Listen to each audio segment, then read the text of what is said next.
네, 오프닝벨 2부 문이 활짝 열렸습니다. 화요일부터 금요일까지 이 시간에는요, 여러분들이 많이 기다리고 계신 분이죠. 한치호 위원님의 경제 포커스 코너 준비되어 있습니다. 자, 제 옆에는요, 위원님 나와 계십니다. 모셔보도록 할게요. 안녕하세요. 네, 안녕하세요. 네, 위원님 이제 월요일 지났고 화요일 장이 좀 열렸습니다. 전일장 하락 마감을 좀 했고요. 오늘장도 조금 하락으로 출발을 했지만 현재 코스닥이 좀 강보합권으로 올라섰다가 다시 하락권으로 또 내려가고 이렇게 보합에서 조금 등락이 계속되고 있는데 오늘장 어떻게 보실까요? 오늘장도 보합 쪽으로 갈 것 같아요. 왜냐하면 지금 뭐 여러 가지 이제 그 대외적인 요소들이 많이 있잖아요. 그 특히 제가 말씀드렸지만 우크라이나 전쟁이 좀 장기화될 것 같다.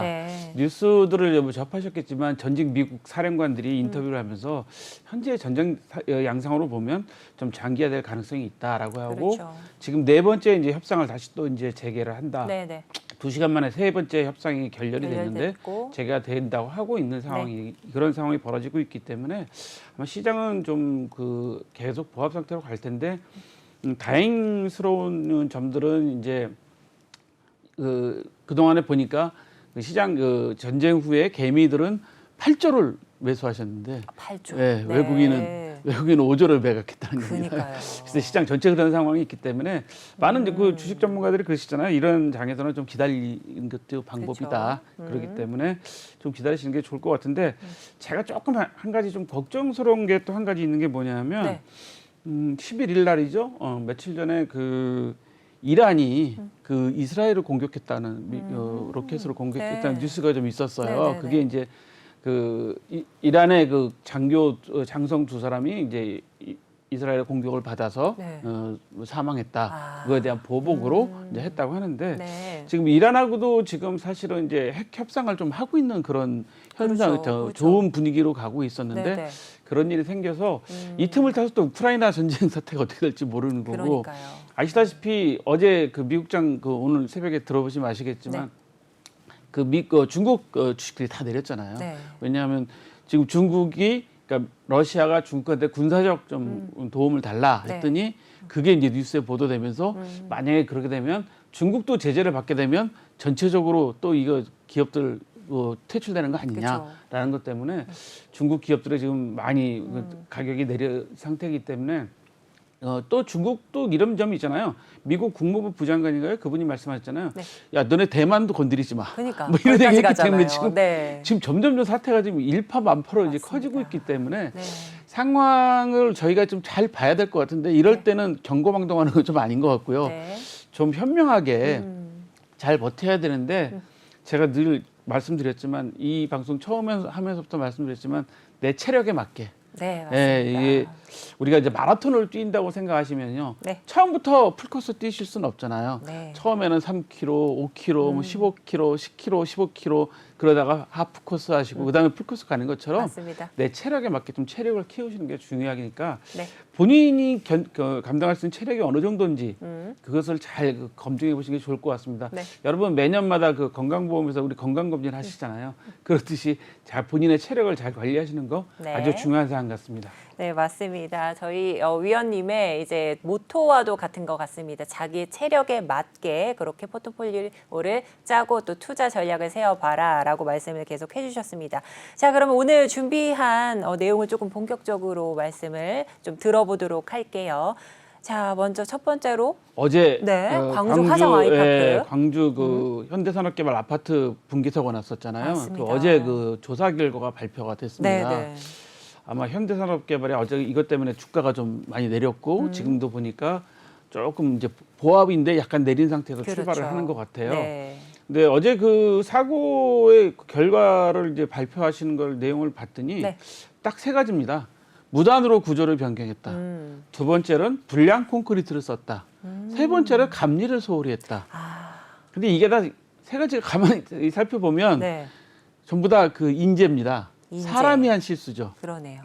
맞습니다. 그래서 지금 5명에 대해서 구속영장을 뭐 청구했다고 하는데 그 무단 구조 변경을 제가 자세히 좀 살펴봤더니 여러분들 아마 그 드라마도 보고 그 건설 현장을 보시다 보면 이렇게 쇠기둥을 이렇게 많이 이렇게 중간에 콘크리트 할 때 세우는 거 많이 나오잖아요. 그거를 한 3계층 정도로 계속 받치고 있어야 된다는 거예요. 이 콘크리트가 완전히 양생된다고 하죠. 완전히 네, 굳어서 양생. 강도를 나타낼 때까지 버텨줘야 되는데 그때까지는 이거를 좀 거푸집을 버티고 있어야 되는데 그거를 좀 무단으로 좀 제거를 했다고 그래요.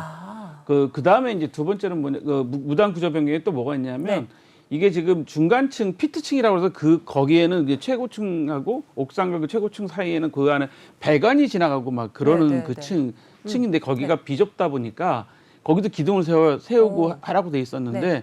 기둥을 안 세우고 격벽을 그냥 그대로 아이고, 했다는 거예요. 네. 콘크리트 격벽을 하다 보니까 이게 무게가 또 많이 나가게 그쵸? 되잖아요. 그 벽이. 네네. 그렇게 된 상태에서 콘크리트를 또 붓다 보니까 이제 콘크리트가 아무래도 무게 중심이 없는 대로 쏠리지, 약한 대로 쏠리잖아요. 그렇죠. 그게 쏠리면서 한꺼번에 쏟아졌다는 거죠. 제가 사고 결과 저는 건축 전문가는 아니지만 네. 사고 전문 평가를 하시면서 아주 쉽게 설명들을 잘 해주시더라고요. 그래서 저도 피트층이 뭔지 뭐 이런 거 다 찾아봤는데 이게 확실하게 좀 제대로 좀 공기를 좀 제대로 지켜야 될 것 같아요. 특히 겨울 비 올 때 이럴 때는 콘크리트 양생이 완전히 안 된 상태에서 맞습니다. 하다 보면 맞아요. 네. 부실 공사가 일어나기 마련이거든요. 지금 윤석열 당선자께서 부동산 공약에 따라서 지금 일기 신도시들 지금 뭐 난리 났다고 지금 네. 부동산 뉴스 계속 나오는데 네네. 우리 일기 신도시 할 때 무슨 얘기들 많이 있어서 혹시 기억하세요? 그 당시에 이런 얘기들 많이 했었습니다. 그 바다모래를 써서 이게 시멘트랑 잘 안 섞여서 이게 다 부식된다. 뭐 그래갖고 항상 바다모래가 이게 안전하냐 안 하냐. 바다모래는 염분이 있잖아요. 그쵸. 아무래도 뭐 씻기는 했지만 네. 그 당시 막 그런 것 때문에 막 많은 분들이 부실 공사를 걱정하셨거든요. 네. 왜냐하면 아파트를 갑자기 많이 짓다 보니까 그런 현상이 일어나서 네. 건전세가 부족해서 그런 걱정들을 하셨는데 이번에도 두 번째는 불량 콘크리트라는 거예요. 불량 콘크리트. 그러니까 이게 네. 기준의 85% 이상이 돼야 되는데 기준의 85% 이하라는 겁니다. 뭐 어느 보도에 보면 64%도 이야기하고 하는데 그러면 왜 그러냐 그랬더니 이 콘크리트 소위 말하는 우리 레미콘 차에서 콘크리트를 올릴 때 이 1층서부터 이렇게 쏘잖아요. 그렇죠. 양생하는 대로 이렇게 펌프차가 쏘는데 네. 39층까지 올라가려니까 아하. 이게 좀 그러니까 뭐랄까 점도가 높으면 네. 이게 잘 안 올라가잖아요. 그러니까 좀 점도를 그래서 낮춘 거 아니냐. 막 이런 여러 걸 가지, 했어요. 네. 그러니까 이분들이 불량 콘크리트 85% 기준을 왜 이 사고조사위원회에서 했냐면 어차피 무너진 데 층마다 다 그 콘크리트 갖다가 시험 다 테스트를 해봤을 거 아니에요. 네. 그러다 보니까 이제 밝혀진 거거든요. 그다음에 세 번째로는 이제 감리를 소홀히 했다는 거죠. 감리소홀. 네. 감리라는 게 이거지 않습니까? 우리가 그 공사를 현재 맡겨놨는데 현장에서 제대로 잘 공사를 하고 있는지 그걸 별도의 감리 업체가 계속 체크를 하는 거죠. 그렇죠. 예를 들어서 철근은 규정된 그 굵기에 네. 규정된 간격을 해서 제대로 넣는지 네. 레미콘도 사실 들어오게 되면 감리 회사에서 레미콘을 일단 테스트를 해야 됩니다. 이게 그 규정에 맞는지, 시방서에 맞는지 네. 설계도대로 가는 건지를 다 해야 되는데 그런 것들을 좀 소홀히 한 것 같아요. 그래서 이게 항상 문제가 되는 게 이제 감리 회사는 또 어떻게 보면 이 시공사한테 을이거든요. 그렇죠. 그런 입장이 되다 보니까 뭐 네. 이런 현상이 일어나서 여기 보시다시피 뭐 그냥 한 개 층이 완전히 16개층이 확 무너졌는데 네. 한쪽이 다 약한 쪽으로 무너져 버렸어요. 네. 저 사진 보면서 저는 제일 안타까웠던 게 저기에 그 실종되신 분 6분인가를 한 달여 만에 다 저희가 수습을 했잖아요. 시신을 수습하고 네. 찾아드렸잖아요. 너무나 안타까운 거죠. 사실 그래서 저 상황에서 네. 보시면 아시겠지만 저기 구조 작업하러 들어가신 분들도 또 무너질까봐 그렇죠. 섣불리 들어갈 수가 없는. 그렇습니다. 왜냐하면 구조하신 네네. 분들도 안전이 제일 중요하니까요. 맞습니다. 네. 그래서 그런 것 때문에 이번에 했는데 더 중요한 것은 이번에 건설부 그 안전체 담당관인가요? 네. 책임하시는 분이 네.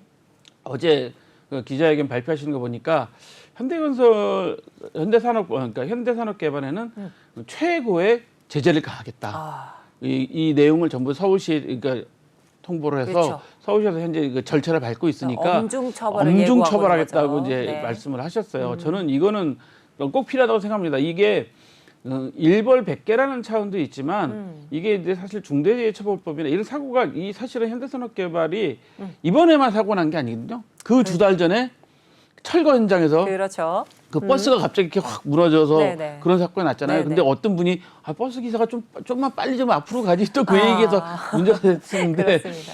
그런 이제 철거하는 과정에서 또 사고를 일으켰단 말이죠. 네. 근데 저는 걱정되는 게 하필이면 광주에서만 2번 그렇게 사고가 났는지 그렇죠. 이게 좀 사실은 좀 걱정스러운 부분들이 좀 네네. 있어서 네. 걱정을 했는데 아무튼 제일 중요하게 생각하는 건 정부에서는 이번에 이 중대재해처벌법도 시행이 되고 네. 그다음에 산업재해에 대한 안전, 네. 그다음에 공사에 대한 신뢰성도 중요하게 생각되는데 제가 이제 좀 재밌는 거 한 가지 말씀드리면 네.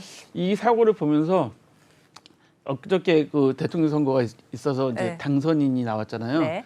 그 윤석열 당선인이 사시는 데가 어딘지 아시죠? 서초동, 서초동. 아크로폴리스인가 뭐 거기잖아요. 맞습니다. 그 자리가 원래 삼풍백화점 그쵸. 자리잖아요. 네. 저는 그 생각이 확 어, 들어오더라고요. 네, 그 맞습니다. 삼풍백화점에서 많은 분들이 돌아가셨잖아요. 그쵸. 그리고 우리나라의 대표적으로 정말 큰 인재죠. 완전히 인재죠. 맞습니다. 예, 완전 네. 인재죠. 네, 완전한 인재죠. 완전한 인재죠. 네, 네. 뭐 성수대교 붕괴 사건, 삼풍백화점 붕괴 사건, 뭐 그 근래에는 세월호 뭐 네. 침몰 사건, 네. 서해페리 네, 그 네. 위도 서해페리 사건 뭐 이런 큰 사건들이 있었는데 맞습니다. 네. 저는 이 사건하고 같이 그 막 머릿속에 그쵸. 같이 막 떠오르면서 네, 많은 분들도 떠올르셨을 네, 거예요. 많은 분들이 떠오르셨을 네. 거예요. 그래서 이제는 다시는 이런 그 인재라는 사고는 좀 안 일어났으면 좋겠다. 아, 맞습니다. 네, 그래서 네. 이번 기회에 죄송하지만 현대산업개발은 죄송하지만 잘못하신 부분에 대해서는 철저하게 좀 반성도 하시고 네. 처벌도 법에 따른 처벌을 받으시는 네. 게 옳지 않은가라는 생각합니다. 그래서 첫 번째 뉴스로 네, 좀 그렇죠. 갖고 왔습니다. 자연재해에 대한 사고도 이게 굉장히 또 피해가 많은데 자연재해도 그렇죠. 그렇죠. 근데 인재면은 이게 또 상처 입으시는 분들도 더욱더 안타까운 사건이 될 수가 있는 거겠죠. 자연재해 말씀하시니까 이번 산불 어렵게 그쵸, 껐잖아요. 맞습니다. 비가 와서 제가 주말에 너무 즐거웠던 게 비가 와서 너무 즐겁더라고요. 이제 봄이 되니까 지금 네. 현재 봄 가뭄도 심하고 그래서 다행히 비가 오고 이번 주말에도 또 비 소식이 있긴 한데 네. 저는 그 이번 산불에 우리가 돌아가신 분 없어요. 일부는 있겠지만 아니요, 네네. 없어요. 이번에 저 인명 피해는 없어요. 뭐 이렇게 좀 다치신 분들은 그쵸, 좀 이렇게 다치신 경상이 분이나, 있는 분도 그렇죠. 있겠지만 산불로 인해서 주된 주된 산불로 요인으로는 네네네. 돌아가신 분은 없거든요. 이거는 뭐냐면 그만큼 준비를 평소에 잘 했다는 거죠. 그러니까 이거를 좀 칭찬해드리고 싶은 게 지자체에서 네. 이렇게 요즘엔 시골에 가면 노인들이 많이 사시잖아요. 혼자 맞습니다. 특히 이제 네. 가족들, 자녀분들 네. 다 도시로 나가 혼자 사시는 어르신들이 많이 계신데 네. 이 어르신분들을 다 이장님이랑 그 마을 분들, 젊은 분들이 네. 다 차로 이렇게 안전지대로 대피시키고 막 오. 이랬던 뉴스를 보면서 네. 평소에 준비를 잘 해놓으면 네. 그런 일이 안 생기는 거거든요. 그렇죠. 그래서 그 자연재해는 우리가 어쩔 수 없다고 하더라도 네. 최대한 그 막기 위해서 노력을 하잖아요. 그렇죠. 막을 근데, 수는 있죠. 네. 인재는 절대 일어나서 안 되는 그렇습니다. 사고거든요. 그래서 네. 다시는 이런 일이 없었으면 좋겠습니다. 인재는 사실 그 원인 제공을 하지 않은 사람들이 없다면 일어나지 않는 사건들이 사고기 때문에 더욱더 예의주시하셔야 되겠습니다. 그리고 조금 전에 말씀을 해주셨던 이제 앞으로 말씀을 해주실 건데요. 중대재해처벌법에 관해서도 살짝 말씀을 하셨는데 제가 조금 좀 기사를 보니까 기업들이 개선을 희망하는 새 정부의 정책의 2위가 최저임금법이고요. 1위가 중대재해처벌법이라고 하더라고요. 근데 저는 이제 그 견해에서 중대재해처벌법은 네. 좀 명확하게 해줘야 될 것 같아요. 기사에 보시면 중대재해처벌법 완화될까 노동계 재계 기싸움 이렇게 나와 있지만 네네네. 제가 볼 때는 이거는 완화가 아니라 명확하게 처벌 명확. 기준이나 네. 그다음에 사고의 기준, 그다음에 안전 관리를 제대로 했는지 안 했는지에 대한 부분들 이런 것도 있을 수 있거든요. 네. 회사에서는 안전 관리를 철저하게 했어요. 진짜로 철저하게 합니다. 네네. 요즘에 아마 건설 현장 가보시면 아시겠지만 요즘에 건설 현장에는 아침에 새벽에 가보시면 양대 노총에서 나와서 음악을 열심히 틀어놓고 자기의 맞습니다. 그 주장을 하고 계시지만 예. 건설 현장에서는 요즘에는 그 안전화나 뭐 이런 안전 장구를 제대로 갖추지 않으면 아예 취직도 시키지 않고 오. 안전 규정을 위반하신 분들은 아예 그다음에 그 뭐라 그러죠? 징벌적으로 처벌해서 아예 들어오지도 못하게 해요. 그게 철저하게 하고 있는 그런 현상을 벌어지고 있는데 네. 그래서 사실 노동계나 뭐 재계나 기싸움을 한다 그러는데 저는 그런 내용보다는 이렇게 이해를 하셔야 좋은 게 명확하게 해주자. 명확하게. 처벌의 순위를. 근데 그쵸. 기업에서도 열심히 예를 들어서 철저하게 그런 사고 예방 조치도 했는데 또 근로자가 깜빡해서 실수할 수도 있는 거거든요. 네. 그런 것들까지 해서 다 처벌을 해야 되느냐 이런 것들까지 또 말씀하고 계시기 때문에 맞습니다. 그건 좀 애매해요. 네. 그러니까 예를 들어서 운전하시는 분이 교통사고가 나시면 네.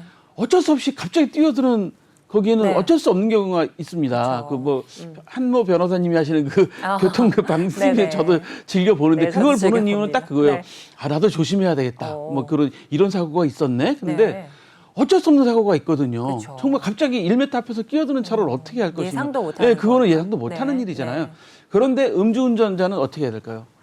그거는 저는 엄하게 처벌해야 된다고 그렇죠. 생각하거든요. 진짜 엄하게 처벌된다고 생각하거든요. 네네. 그래서 윤창호법도 생긴 게 음주운전에서 그 젊은 의리를 희생된 것에 따라서 법을 강화시켰는데 네. 우리나라는 음주운전에 너무 조금은 예, 관대한 관대한 편이죠. 것 같아요. 네. 예, 저도 술 먹는 사람 중에 한 사람이지만 절대 음주운전은 이게 살인행위거든요. 그러니까 관대해서는 예, 안 될 그거는 법인데. 관대해서는 안 되는데 네. 그런 거에 관대하다는 거죠.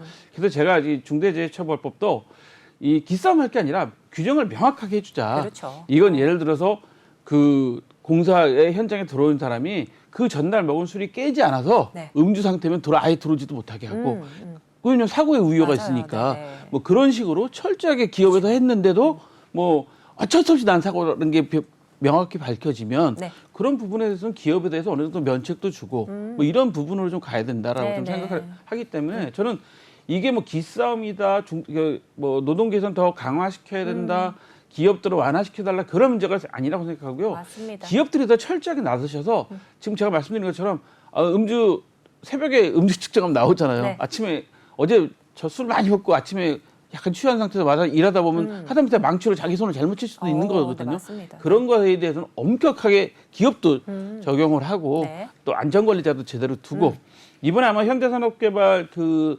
주주인 그 네덜란드인가 거기 네. 그 노르웨이 그 저 투자청에서는 예. 주주 제한을 했다고 그래요. 어. 안전관리자 투자 주주 제한으로 뭐 이런 거 여러 가지 그 아예 주주총회에 아예. 그 명시하자 이렇게 네네네. 이사회의 책임도 하고 본인들도 사과한다 네. 대주주로서 뭐 이런 얘기를 했다고 하는데 이 부분만큼은 중대재해처벌법만큼은 저는 없애면 안 되고요. 그렇죠. 이제 우리 어차피 소중한 인명을 구하기 위해서 시작한 법이니까 대신 맞습니다. 철저하게 하자. 네. 기업도 철저하게 산업재해가 일어나지 않도록 철저하게 준비하고 네. 그다음에 개인들도 노동계 계신 분들도 네. 무조건 주장만 할 게 아니라 기업에서 엄격하게 하는 제도에 대해서는 그건 따라줘야 된다. 저는 그렇게 맞습니다. 생각합니다. 이게 조율의 문제를 떠나서 그렇죠. 명확한 그 개정법이나 뭐 법안이 조금 기준을 좀 세워야 되겠다라고 말씀을 해주셨습니다. 자, 그러면 이제 그 현대산업개발 처분 요청까지도 다 말씀을 해주셨고요. 다음 뉴스 준비해 주신 거 한번 보도록 하겠습니다.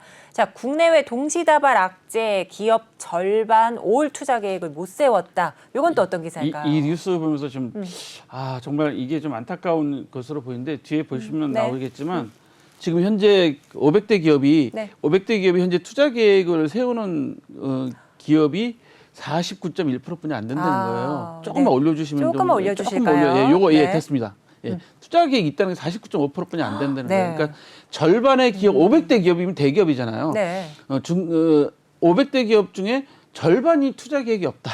올해는. 투자 계획이 없으면 12.4%고 계획 미정이 38.1%니까 네. 저게 50%가 넘잖아요. 그렇죠. 50.5%잖아요. 네. 그러니까 절반이 아예 투자 계획이 없는 거예요. 어떻게 해야 될지 모르겠다. 아. 코로나 사태도 그러고 또 절반은 투자 계획이 있는데 네. 작년 수준으로 가는 게 절반이에요. 그다음에 작년 증가하는 데가 약 38%. 38%. 뭐 작년보다 감소한 데가 11.5%니까 그냥 투자 계획 없고 작년보다는 네. 줄인다. 뭐 이런 결론으로 지금 가는 것 같아요. 맞습니다. 그래서 지금 그 우리가 기업들이 지금 사실은 저도 평소에 주장하는 게 일자리를 나라에서 만들어주는 데 한계가 있고 경제를 활성화시키는데도 국가에서 하는 재정은 한계가 있거든요. 네. 왜냐하면 전부 우리 세금 갖고 해야 되잖아요. 네. 그럼 세금 갖고 하고 투자라고 하면 뭡니까? 국가의 빚이 쌓이지 않습니까? 네. 그래서 재정 갖고 하는데 한계가 있기 때문에 기업이 투자를 해서 맞습니다. 기업이 사람을 채용해 네. 줘야 되거든요. 이런 네네. 부분들이 상당히 중요해요. 제가 사실 요즘에 깜짝깜짝 놀라는 게 뭐냐면 얼마 전에 그 지상파 방송에서 네. 공장에 가서 점심 식사를 먹는 그런 구내식당을 소개하는 그런 프로그램이 있었어요. 네네. 근데 그 프로그램을 보면 커다란 식품 공장 안에 그 라인에 지키는 사람이 딱 3사람뿐이 없더라고요. 왜냐하면 전부 네. 자동화돼 있어요. 하다못해 맥도날드 가도 요즘에는 맞습니다. 롯데리아 가셔도 키오스크. 다 키오스크로 네. 지금 하잖아요. 커피 전문점도 다 키오스크로 하잖아요. 맞습니다. 그런 시대가 지금 됐기 때문에 사실은 기업이 좀 사람을 좀 많이 활용할 수 있도록 해줘야 되는 거죠. 네. 저는 그 도로공사에서 하이패스 네. 운전할 때 하이패스 쓰시잖아요. 네, 근데 하이패스 하는데 하이패스까지도. 네. 사실 하이패스 때문에 돈 받으시는 분들이 그렇죠. 일자리가 많이 잃게 돼서 막 그 네. 당시에도 막 서로 그런 문제가 좀 있었잖아요. 네, 그렇지 자동화가 되고 IT 강국이 되고 그런 건 다 좋은데 일자리가 없어진단 말이죠. 그래서 사실 서비스 산업 특별법도 박근혜 정부 때 그 법을 만들어서 통과시키려고 했던 건데 네. 결국 일자리를 많이 만드는 것은 서비스 산업뿐이 없는 것 같아요. 서비스 주로. 서비스. 왜냐하면 지금 농업도 점점 자동화돼 가고 있거든요. 그렇죠. 저의 시골에 계시는 저는 원래 시골 사람은 아니지만 농촌에 거주하고 계신 저희 네네네. 친척분이 네. 올해 연세가 한 80 정도 되셨는데 저한테 형님뻘 되시는데 네네. 아 형님도 힘드셔서 어떻게 농사 지십니까? 그렇게 하시는 말씀이 야 기계가 해주지 기계가 내가 다 아니야 해주는데. 이러시더라고요. 이런 말씀 들으면서 아 정말 이제 우리 농촌도 기계화가 정말 그렇죠. 많이 돼 있다. 자동화 시스템. 예. 네. 그런 게 돼 있기 상태이기 때문에 농촌도 그렇거든요. 그렇다면 할 수 있는 산업이 있고 네. 그다음에 이제 새로운 4차 산업 시대 들어가면서 IT 산업이나 이런 되면서 거기에 또 일자리 새로 만들어야 되는 현상들이 있기 때문에 정말 이번 새로 들어온 정부에서는 본 5년간의 무슨 성과를 내려고 하지 말고 네. 10년, 20년을 바라보면서 좀 제대로 된 좀 것을 만들었으면 좋겠다라는 생각을 좀 가지게 돼서 네. 이 뉴스를 좀 가지고 왔습니다. 그래서 여러분 투자하시는 분들은 내 지금 요즘 상황이 너무 불안정해 이렇게 본인만 고민하지 마시고요. 네. 기업들도 이렇게 고민을 많이 하고 있다라는 걸 네. 좀 알아두셨으면 좋겠습니다. 그래서 기업들이 좀 열심히 투자하고 일할 수 있도록 좀 환경을 만들어주는 것도 전 중요한 문제인 그렇습니다. 것 같아요. 무조건 세금을 깎아달라 뭐 이게 중요한 게 아니라 네. 경제는 사실은 이 심리적인 게 많이 크거든요. 그래서 좀 위축될 수가 있습니다. 맞습니다. 그러니까 그러지 않고 열심히 이런 상황에서도 우리가 뚫고 나가야 돼. 이런 어려운 환경에서도 기업을 성장시키고 경제를 발전시켜야 돼.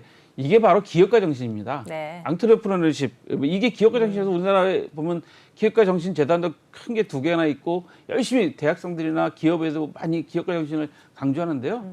기업가 정신이 바로 이런 정신이거든요. 그래서 저는 기업이 열심히 투자할 수 있게 좀 도와줘야 된다. 그거는 그 정부뿐만 아니라 우리 모든 국민들이 도와줘야 된다. 기업의 사주가 잘 되자는 문제를 떠나서 기업이 활성화돼야지 우리의 일자리도 생기고 많은 분들이 수익도 늘어난다. 결국 그런 부분인데 아까 우리 앵커께서 처음에 말씀하셨잖아요. 네. 최저임금. 네. 최저임금 찬성합니다. 네. 그런데 너무 급격하게 올리면 받아들이기가 힘든 거죠. 그렇죠. 최저임금이 올라가면 어차피 뭐가 올라가요? 물가가 올라가게 돼 있어요. 맞습니다. 원가가 올라가기 때문에 네. 그 소득만큼 줄어들게 돼요. 네. 여러분들 그 투자자분들 시청자 여러분들 주변에서 보시면 커피숍에 그러니까 카페에 있던 알바생이 점점 사라지고 가족들끼리 나와서 하시는 분들도 많아지고요. 맞아요. 저희 동네만 해도 그 유명한 그 프랜차이즈 빵집이 있는데요. 그 제빵사 말고는 다 가족들이 하시더라고요. 새벽부터 이제 바뀌신 그럴 거예요. 수 있겠네요. 네네. 이렇게 바뀌시고 있는 거기 때문에 우리가 감당할 수 있을 정도로 서서히 좀 젖어들게. 우리가 주 5일째 한다고 그럴 때 기업들이 엄청 난리치고 반대했죠. 그렇죠. 야, 뭐 주 나라가 5일째는 망한다, 되겠어. 뭐. 나라가 망할 네, 것 같아 네. 그랬는데 결국 서서히 단계별로 도입을 하다 보니까 이제는 다 주 5일째가 당연한 걸로 맞습니다. 생각하고 있어요. 그렇듯이 최저임금제도 한꺼번에 막 이렇게 하려고 뿐만 아니라 모든 제도를 한꺼번에 하려고 혁명적으로 하는 수밖에 없는데 네. 그렇게 하다 보면 부작용이 나오거든요. 그래서 서서히 좀 단계적으로 네. 일자리를 좀 많이 만드는 데서는 기업이 투자를 좀 많이 하도록 해줘야 된다라는 이야기 드리려고 두 번째 뉴스 갖고 나왔습니다. 네, 이제 일자리 관련해서 AI 또 자동화 시스템이 할 수 있는 산업이 있는 반면에 또 이런 뭐 서비스업 관련해서는 또 AI가 대체가 안 되기 때문에 그쪽 분야로 조금 일자리를 늘리는 방안이 조금 검토되면 어떨까 하셨습니다. 자, 이제 경기 부양을 위해서는 기업가 정신이 좀 필요하다고 말씀을 네. 해주셨고요. 이거는 정부 차원에서뿐만 아니라 개인까지 합심해서 모두의 노력이 필요하다 이렇게 말씀을 해주셨습니다. 자, 다음 또 뉴스 한번 보도록 할게요. 한미 FTA가 10년을 맞이했습니다. 이에 따라서 양국이 무역이 66.1%나 늘었다고요. 예, 그렇죠. 네. 우리 한미 FTA 그 나왔을 때 엄청나게 많은 분들이 반대하셨어요. 예? 많은 분들이 반대하시고 뭐 한미 FTA가 성사되면 무슨 큰일이라는 것처럼 뭐 그러네요. 그게 벌써 10년 전이네요. 벌써 10년 됐죠. 네. 그래서 뭐 그 당시에 이제 노무현 대통령 때 이렇게 체결이 됐잖아요. 네네. 그래서 노무현 대통령을 막 공격하는 지지자들도 막 공격하고 막 그랬었는데 네. 우리 표를 잠깐 네. 올려주신 표를 보시면 쭉 이 올려주시면 쭉 보시면 네. 2012년에 그 대비 무역이 네. 증가율이 그 28.5% 지난달 대비 28.5%예요. 여기 네. 1,692억 달러이지 않습니까? 그러니까 네네. 이게 어마어마하게 우리가 지금 그 교역량이 늘어난 거고 우리 입장에서는 그 오히려 플러스가 된 요소들이 많죠. 네. 우리가 뭐 많이 수출했을까요? 당연히 어떤 걸? 핸드폰, 반도체 반도체죠. 이거 수출 많이 했죠. 결국은 그 FTA를 체결함으로써 네. 교역량도 늘어나고 그 교역량 늘어나게 되면 아까도 서두에도 말씀드렸지만 기업이 결국은 일을 해야 되고 맞습니다. 또 많은 네. 우리 일자리가 또 생겨나는 거고 네. 그렇기 때문에 저는 그 FTA는 한미 FTA뿐만 아니라 다른 나라하고도 다 FTA를 좀 체결해야 된다고 하기 때문에 이런 부분들을 좀 저희가 긍정적으로 좀 봐야 될 것 같습니다. 그래서 그 수출 기업 결국 우리나라는 인구가 한 5천만 분이 안 되고 네. 보통 경제학자들 말씀하신 게 한 내수 경기로 국가 경제가 돌아가려면 한 1억 정도의 이 인구는 있어야 된다고들 말씀하시잖아요. 근데 우리나라는 5천만 분이 안 되잖아요. 그래서 우리는 항상 내수 경기가 안 좋다고 그렇죠. 항상 얘기할 수밖에 네, 없어요. 네, 네. 그래서 통일을 말씀하시는 분들도 있습니다. 통일을. 통일이 그래서, 되면 네. 북한 인구가 정확한 통계는 아니지만 네. 2,700만에서 3,000만 정도 예상하기 때문에 그러면 그것만 해서 벌써 8천만에 그렇죠. 땅덩어리도 넓어지고 또 결혼을 많이 해서 아이도 낳게 되면 뭐 곧 1억 명 정도의 인구가 되면 그러네요. 우리나라 내수 경기가 돌아간다. 그래서 통일에 대한 당위성을 주장하시는 분도 있는데 제가 이제 말씀드리고 싶은 건 뭐냐면 우리나라는 어차피 현재 통일이 안 된 상태에서 5천만입니다. 5천만이면 내수 경기 갖고 절대 못 돌아가거든요. 네. 그럼 결국 수출을 많이 그죠, 해야 되는 그죠. 수출에 의존을 할 수밖에 없는 없는. 상황이 네. 될 수밖에 없어서 원자재 가격도 많이 올라가잖아요. 네. 그래서 저는 대한민국 국민에서 좀 자부심 느끼는 것 중에 하나는 네. 우리나라가 원유를 수입해서 네. 좋은 양질의 휘발유나 양질의 그 유류 제품을 다 역수출하잖아요. 네, 맞아요. 저는 그런 거에 대해서 상당히 자부심을 느끼거든요. 그래서 우리나라 수출을 좋은 원자재를 들여다 잘 만들어 수출할 수 있는 그런 것들을 좀 많이 찾아야 되기 때문에 네. 한미 FTA는 그런 면에서는 상대적으로 의미가 있는 있죠. 부분이고 우리한테 많이 도움이 된 부분이기 때문에 네. 긍정적으로 생각하셔야 되고요. 맞습니다. 한 가지 더 말씀드리고 싶은 것은 우리 지난번에도 식량 자원도 말씀드렸지만 이제는 모든 그 부분에서 그 혼자 그 어느 국가 혼자서는 다 할 수가 없습니다. 이제 우리나라 국민들도 피자 좋아하시고 스파게티 좋아하시고 네. 이제는 그 뭐죠 바베큐 좋아하시고 뭐 다 바뀌셨잖아요. 서구식으로 바뀌었잖아요. 그 입맛이 달라지셨잖아요. 그렇죠. 그렇기 때문에 우리나라에서 나오는 쌀만 갖고 밥만 먹고는 이제 뭐 사는 시대가 아니거든요. 그렇다면 각국 나라마다 교역을 해야 되고 우리가 흔히 지구촌이라는 표현하잖아요. 네. 지구촌 한마을이라는 네, 표현하기 네, 네. 때문에 이제는 다른 나라와의 교역이나 이런 거에 대해서 부정적으로 생각할 게 아니라 맞습니다. 긍정적으로 좀 바라보시면서 네. 일을 해야 될 것 같아서 한미 FTA 10년 10년. 무역이 66%나 늘었다. 네. 이거 아주 좋은 현상이라고 보입니다. 네, 맞습니다. FTA가 이제 교역량이 늘어나면은 기업이 활성화되고 또 일자리 창출도 되면서 윈윈하는 그런 긍정적인 효과가 나오니 FTA 좀 좋게 바라보는 시각들 가졌으면 좋겠다고 하셨습니다. 자, 다음 기사 또 있습니다. 소유 금지 주식 미처분 제일약품 지주사가 이제 공정위에 좀 이렇게 오르내리고 있는데요. 요 기사는 또 어떤 걸까요? 이 제일약품 지주사인 파마홀딩스가 네. 그 가질 수 없는 주식을 가졌다는 거예요. 그렇죠. 네, 네. 이 업체가 갖고 있는 회사의 주식이 지주회사로 전환하면 2년간의 유예 기간을 주고 하는데 국내 계열사인 현종 기업의 주식을 네. 20%를 갖고 있다는 겁니다. 아. 근데 이거를 제가 보기에는 이거는 어떤 사연이 있는지 모르겠지만 제가 아직 정보를 다 수집을 못해서 어떤 사연인지 모르겠지만 네. 잘 이해가 안 돼요. 왜냐하면 이게 20%면 6천 주거든요. 네. 20%면 6천 주 정도뿐이 안 되는데 2년간 가질 수 없는 주식을 계속 가지고 있다.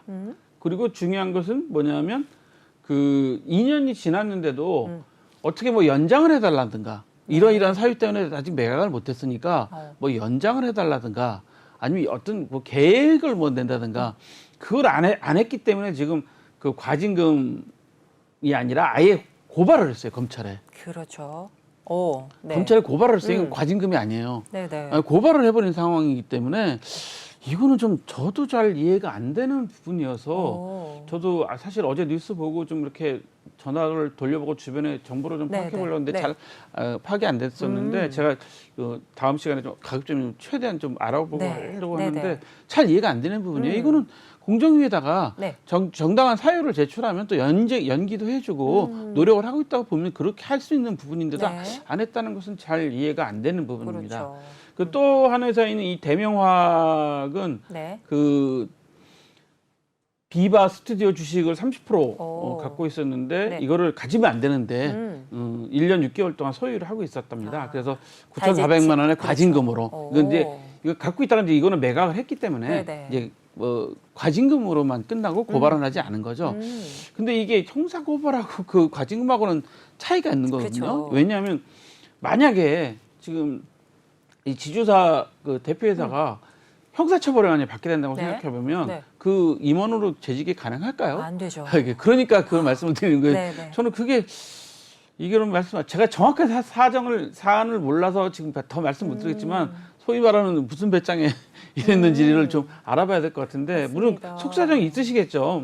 속사정이 있으시겠지만 이렇게 해서는 안 될 것 같습니다. 공정위에 정당한 뭐 이런 저희가 열심히 노력했지만 이렇게 해서 좀 현재 좀 매각이 지연되고 있다. 이런 사유를 제출하고 좀 시간을 좀 더 달라. 그때까지 매각을 하겠다라고 해서 어떤 방법을 써서라도 그 법을 지키는 모습을 보여줬어야 되는데 그렇지 않은 것은 좀 안 맞는 거거든요. 이게 왜 이런 그 다른 지주사는 직접 갖지 못하게 하는 그런 제한 규정을 뒀냐 하면 이렇게 지배구조를 이렇게 단순화시키기 위해서 이렇게 만들어진 거거든요. 안 그러면 지배구조가 복잡해지고 뭐 순환 출자 구조가 돼버리고 이렇게 돼버리니까 갖지 말려고 한 건데 이런 거에 대해서는 좀 법을 지켜주셔야지. 그래서 제가 죄송하지만 아마 검찰에 넘어가면 상당히 그 제재가 좀 세게 나오지 않을까 하는 생각을 합니다. 왜 지금 그 새 정부 윤석열 당선인이 했던 말이 있어요. 어제도 기자회견인가요? 해서 그냥 법대로 해라.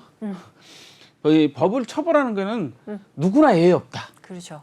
그러면서 뭐 처가에 원래 그 당선인의 처가 쪽에 무슨 뭐 법률적인 게 있을 때도 항상 일괄적으로 한 얘기가 처가고 뭐고 법대로 그냥 처벌해. 법대로 처벌될 거면 처벌하면 된다 법에서. 그렇게 했기 때문에 저는 이렇게 그냥 쉽게 넘길 사안은 좀 아니라고 좀 보여지기 때문에 이제부터는 기업들도 특히 공정위는 뭐죠?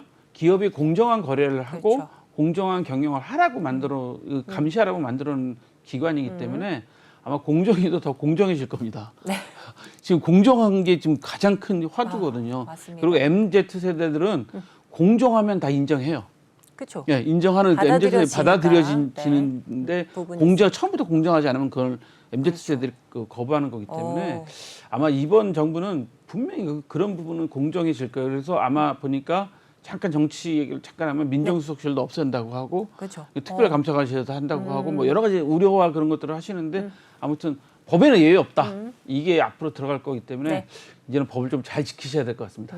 네, 법을 잘 지키시라는 말씀까지 이어주셨습니다. 자, 그러면 계속해서 다음 기사 한번 보도록 할게요. 인공혈액 개발, 또 코로나 이후 방역 체계 구축에 나선다. 현재 복지부가 이렇게 밝혔는데요. 어떤 거죠? 이 보건복지부가 보건의료 R&D 다부처 공동사업 과제를 3개를 선정했다고 합니다. 이건 이제 투자하시는 분들 좀 알아두셔야지. 이런 그거에 개발을 하거나 현재 진행하고 있는 기업을 우리가 좀 발굴해야 된다. 그런 기업을 잘 눈여겨 보셔야 된다는 차원에서 뉴스를 선정했는데요. 이번에 그 선정된 그 과업은요. 수혈 혈액 대체 인공혈액 제조, 인공혈액 제조 기술 개발 및 실증 플랫폼 구축 사업입니다. 제목이. 그러니까 지금 혈액이 부족하다는 건 겨울과 한여름 되면 혈액 부족하다고 항상 나오고 그 헌혈차가 군부대나 대학 맞습니다. 이런 데 가서 단체 헌혈을 많이 받고 막 교회 이런 데 가서 단체를 받잖아요. 네네. 항상 혈액은 부족했어요. 네. 혈액을 만들 수가 혈액은 이제 대체할 수가 없는 대체할 수 상황이기 없다고 생각해 왔는데. 때문에 네. 그 혈액 문제에 대해서 아마 이게 15년 정도 사업으로 아마 계속 진행을 하는 것 같아요. 예. 그래서 이 대체 혈액을 만드는 사업은 중요한데 더더군다나 지금 코로나 때문에 수혈도 제대로 못 해요. 병원에서 맞아요. 지금 수술을 지금 제대로 못 하고 있는 상황이라고 합니다. 맞습니다. 제가 가족이 지금 그 해외에서 지금 의료 관계 쪽에 네. 그 네네. 일을 하고 있는데 코로나 환자가 오면 그 기존에 있던 그 병실을 줘야 되기 때문에 수술 예정 환자들을 좀 수술을 미룬다고 합니다. 근데 그게 거기만 그랬어요. 우리나라도 마찬가지겠죠. 그렇죠. 똑같죠. 네네. 그러다 보니까 수혈을 제대로 못 받으시고 혈액도 사실은 요즘에는 무슨 그 한탄강 이북 뭐 그래서 그 뭐죠 그 여러 가지 바이러스에 감염된 이제 말라리아 지역에 있는 분들은 또 안 되고 해외여행 갔다 온 지 뭐 그렇죠. 3개월 안 돼. 그런 맞아요. 조건들이 좀 많이 까다롭거든요. 맞아요. 그래서 헌혈 한 50번, 100번 하신 분들 보면 정말 존경스러운데 아무튼 그런 것 때문에 이거는 꼭 필요한 거기 때문에 혈액과 관련된 그 업을 하는 또 네. 혈액과 관련된 연구를 하는 그 기업을 좀 눈여겨 보셔야 될 것 같고요. 두 번째로는 범부처 방역 체계 고도화 연구 개발 사업인데 이거는 네. 방역 감염병입니다. 이제 이 우리 코로나를 겪으면서 이제 방역이 중요하다는 걸 전부 다 알게 됐거든요. 네. 그래서 이 방역과 관련된 거, 또 바이러스와 관련된 것들 하다못해 우리 여기 들고 있는 이 마우스에 네. 방역 코팅, 살균 코팅할 수 있는 기술, 뭐 예를 들자면 네, 예를 들면. 그러면 그런 거를 개발하는 데는 이야기거든요. 이 네. 방역 체계가 방역 체계. 그런 거기 때문에 아니면 우리 스튜디오를 전부 다 방역 시스템으로 만드는 공조를 한다. 네. 뭐 이런 것들을 하기 때문에 이런 거와 관련된 일을 하는 기업들을 좀 찾아보셔야 된다. 그런 거고요. 세 번째는 MZ세대 정신건강관리를 위한 메타버스 기반 디지털 헬스케어 맞아요. 사업입니다. 네네. 롯데가 이번에 헬스케어 회사를 세웠다고 그러잖아요. 네네. 그러니까 이제 MZ세대니까 우리 젊은 세대의 정신건강 관리를 위한 메타버스 기반이잖아요. 맞습니다. MZ세대의 정신건강을 왜 관리해줘야 되냐면 어렸을 때부터 이 핸드폰이나 이런 전자기기에 너무 많이 노출돼 있어요. 네. 그 두 번째로는 그 게임 같은 것들에 너무 노출돼 있어요. 그러니까 너무나 그런 데 많이 노출돼 있다 보니까 이제 그런 관리를 좀 해줘야 되겠다. 그리고 맞습니다. 그 산업이 너무 고도화되다 보니까 네. 아는 것도 좀 빨리빨리 돼버리거든요. 맞아요. 그래서 그런 부분에 대해서 메타버스 기반으로 뭐 디지털 헬스케어를 좀 만들어줘야 되겠다. 그러니까 이 메타버스는 좀 요즘에 핫한 거니까 네. 제가 보기엔 딱 맞는 사업인데요. 그러니까 MZ 사업에 적합한 그렇죠. 안성맞춤 네, 사업인 그래서 거죠. 이제 네. 디지털 헬스케어니까 헬스케어와 메타버스도 연결될 수 있다. 이게 어떻게 보면 원격 진료도 그러네요. 이야기할 수 있는 부분이 있거든요. 그러네요. 이게 예. 또 지금 윤석열 당선인의 공약 중에 예, 하나이기도 그러니까 하고요. 메타버스 원격 진료도 한번 생각해 보셔야 될 거라고 네네. 생각되기 때문에 저보고 왜 이 뉴스를 그 세 개를 선정했냐고 하면 네. 투자하신 분들이나 시청자분들은 아 이쪽 산업이 앞으로 좀 연구 개발이 진행이 많이 될 것이고 이런 그 하는 기업들에 대해서 좀 관심을 갖고 맞습니다. 투자할 때 좀 눈여겨 보시라는 네. 차원에서 선정해 봤습니다. 보통 우스갯소리로 그런 말들 하잖아요. 뉴스에 사서 뭐 저기 소문에 사서 뉴스에 뉴스에 팔아라 팔라고. 요 말씀이 있는데 이게 조금 소문에 들어오셨던 분들도 계셨을 것 같긴 해요. 이 뉴스가 나오기 전에. 아니 그렇다 하더라도 이런 죄송하지만 바이오는 하루아침에 이루어지지 않습니다. 네. 10년, 15년, 20년 이렇게 가는 그 개발이 많잖아요. 네네. 그렇기 때문에 여기 있는 선정된 사업들도 다 10년, 15년, 뭐 20년 개발 사업이에요. 그렇죠. 그러니까 네. 지금부터 서서히 눈여겨 보셔도 나쁘지 않다라는 것 때문에 선정한 거니까 장기적으로 보시고요. 네. 바이오가 또 헬스케어가 가장 중요한 게 우리가 이제 뗄래야 뗄 수 없는 게 건강과 관련된 거니까 맞죠. 이 건강과 관련된 건 뗄래야 뗄 수가 그렇죠. 없습니다. 우리가 미세먼지를 언제부터 예보했죠? 얼마 안 됐어요. 맞아요. 그렇죠. 네. 이 건강 관련된 중요한 문제니까 미세먼지도 우리가 그 예보한 지 얼마 몇 년 안 됐어요. 네네. 그렇게 생각해 보면 그 여러 가지가 있고 하다못해 우리가 고등어 구우면 네. 뭐 미세먼지 나온다고 한동안 또 그것 때문에 또 맞아요. 말이 네, 또 많았었는데 맞습니다. 실제로 그 집안에서 그런 뭐 주부들이 그렇게 조리라는 과정에서 많이 발생할 수밖에 없어요. 네. 그래서 환기를 잘 시켜야 된다는 그렇죠. 얘기죠. 물론 집에서 그래서 무슨 일이 생기겠냐 하지만 의외로 그렇지 않습니다. 이게 축적이 되다 보면 그러니까요. 그래서 위험해질 그런 수 부분들이 있겠고요. 있기 때문에 우리가 이 환경에 건강에 관한 거는 늘 눈여겨 보셔야 되기 네. 때문에 뉴스로 선정했습니다. 네, 자 그러면 계속해서 마지막 기사 한번 알아보도록 하겠습니다. 비트코인, 이더리움 유럽 거래 금지가 될까라는 기사인데요. 이유가 새 규제안에 좀 발칵 뒤집혀질 일이 있었을까요? 이게 작업 증명을 꼭 해야 된다. 법을 좀 EU 안에서 좀 강력하게 하자. 그래서 강력하게 아마 법안을 제출했는데 네. 제가 이 뉴스를 뽑아서 보내드리기 전에 네. 드린 후에 네. 방금 또 아침에 나온 뉴스를 딱 따끈따끈하게. 보니까 네. EU에서 일단 거절했어요. 아, 그랬어요? 이 법안을 네, 일단 네. 거절했어요. 네. 이게 사실은 이제 이 뉴스를 보면 왜 유럽 의회 표결에 이제 붙이려고 이제 문제가 됐냐면 네. 너무나 많이 작업 증명 저걸 하다 보니까 이걸 채굴하는 과정에서 에너지가 너무 많이 들어가는 거죠. 그러니까 에너지가 사실 많이 들어가는 것은 이제는 좀 환경학 공학 측면에서 잘 이제 거부하는 성향이 그렇죠. 있잖아요. 네. 그러다 보니까 작업 증명하는 거에 대해서 꼭 해야 된다고 이제 법안을 냈는데 네. 많은 우리 코인 응원하시는 분들이 네. EU에 계속 반대 의견을 보냈다고 합니다. 그래서 아침 뉴스에 보면 바로 아침 새벽 뉴스에 보면 EU에서 일단 거절을 했다고 합니다. 일단 거부를 했다고 하니까 네. 걱정 안 하셔도 되는데 그렇다고 해서 비트코인이 올라가진 않았습니다. 그렇죠. 올라가진 않았기 네. 때문에 좀 눈여겨 보셔야 되지만 중요한 게 생각하셔야 되는 게 코인 투자하시는 분들도 여기서 우리가 핵심 하나 네. 에너지가 많이 소모되는 부분에 있어서는 앞으로 환경 문제 때문에 많은 공격을 받을 수 있다라는 거 꼭 기억해 두셔야 될 것 같습니다. 제재까지도 갈 수도 있는 네, 그렇죠. 상황이 올 수도 네. 있겠죠. 꼭 기억해 두셔야 됩니다. 네, 이렇게 해서 지금 준비해 주신 많은 뉴스들 한번 봤습니다. 저 이제 마지막으로 시청자분들께 한번 투자 전략 좀 세워주실 수 있으실까요? 제가 아까 보건복지부 R&D 사업 말씀드렸잖아요. 네네. 이제 헬스케어, 건강과 관련된 것은 인간 누구에게나 필요한 거기 때문에 건강과 관련된 산업에 좀 투자해 보시는 건 어떨까 싶습니다. 그냥 단순하게 제 의약품을 개발한 바이오뿐만 아니라 사람의 건강 관리를 해주는 시스템, 뭐 이런 부분들에 대해서 좀 편리하게 또 거기에 IT 기술이 들어가게 할 수 있는 여러 가지 모든 것을 생각해 보시면 좋을 것 같아요. 네. 그래서 저희들이 보면 웨어러블 시스템도 많이 네. 생각할 수도 있는 부분도 있기도 하고요. 네네네. 예를 들어 신발에 IT 기술을 접목해서 보행수를 기록하거나 보행 충격을 기록할 수도 있는 거고 여러 가지 그런 부분들이 많이 있기 때문에 헬스케어와 관련된 분야들을 좀 눈여겨 보셨으면 어떨까 싶은 말씀을 좀 드립니다. 네, 이제 R&D 관련 기사 이제 말씀해 주시면서 여기에서 헬스케어 종목들도 한번 살펴보시라라는 말씀해 주셨습니다. 자, 오늘 좋은 말씀해 주신 우리 한치호 위원님, 말씀 감사합니다. 예, 감사합니다.